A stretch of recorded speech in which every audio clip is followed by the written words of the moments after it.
to God. And God was able to use them.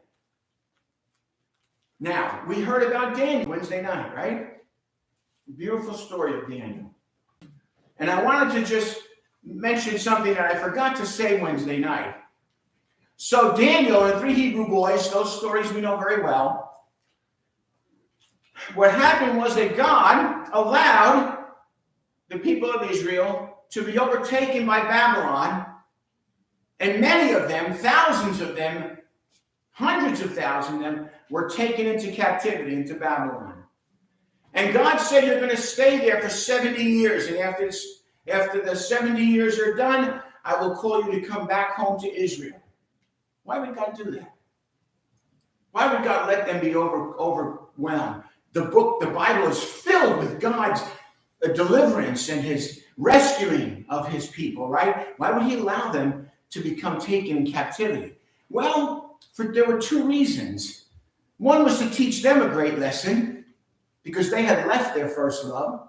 The other was to use them to be witnesses and examples to the people in a heathen land that did not believe in God.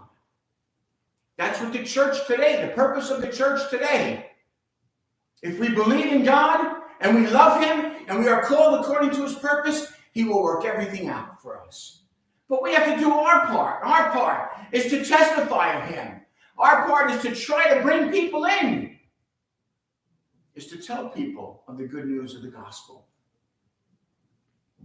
So this book of Esther is written 100 years after that 70 years was up.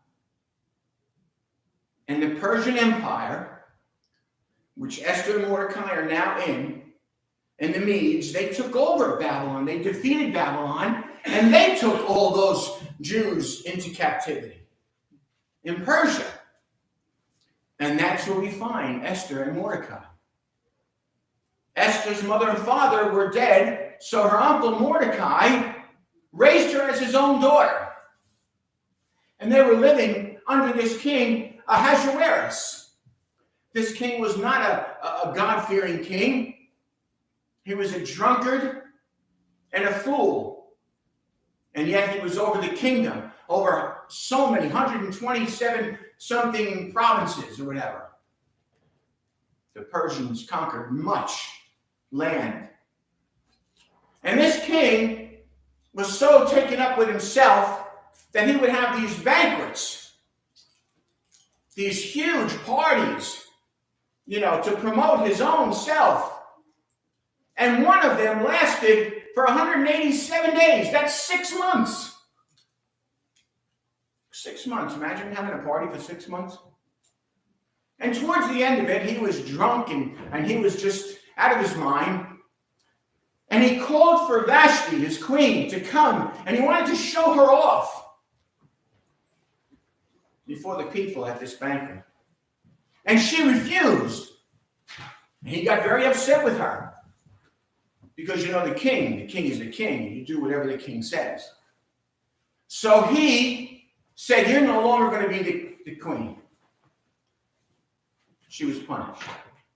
And he told his servants to go out into the land and to gather up all the maidens for him to find a new queen. Oh, yeah, Mordecai heard of this, and he told Esther, go. Esther was created by God beautiful. Esther was known for her beauty, if for nothing else. She had other qualities. But Mordecai knew.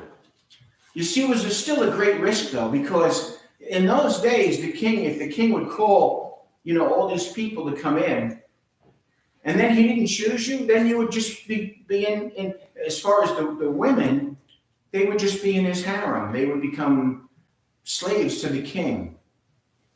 But in the case of Esther, just like in the case of Daniel, it says Daniel was brought to favor with the king. God did that. And Esther, this king Ahasuerus, saw Esther and just immediately fell in love with her. And he chose her to be his new queen.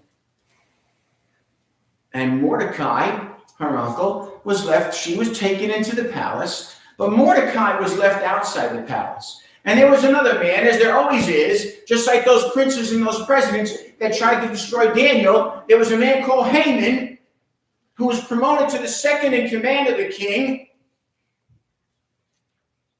And he was an evil man. And he was promoted, and he told all the people to bow down to him. But Mordecai refused to bow down to him. I'm not going to bow down to you, because I know what you are and who you are. And he refused. And Haman was filled with indignation and jealousy and hatred. And he decided that he was going to